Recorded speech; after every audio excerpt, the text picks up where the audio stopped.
আজকে আসরের নামাজের সময় মসজিদে ঢুকতেছি, তখন একটি কাঠবিড়ালি দেখা মসজিদের ঠিক সামনে। আসলে আমরা এরকমের কাঠবিড়ালি খুব একটা কাছ থেকে দেখা হওয়ার সুযোগ নেই বললেই চলে, যার কারণে কাঠবিড়ালি দেখার প্রতি একটা আকর্ষণ বরাবরই থাকে।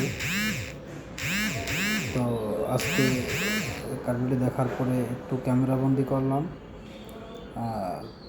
অনেকক্ষণই কাঠবিড়ালিটা ছিল, আমি তার কাছ থেকে ভিডিওটা করলাম, দেখি কি করে।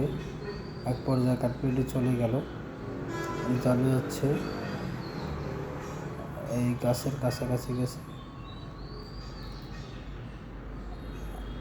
এই কাঠবিড়ালি গাছে উঠে চলে যাচ্ছে। এখানে অনেকগুলো কাঠবিড়ালি আছে।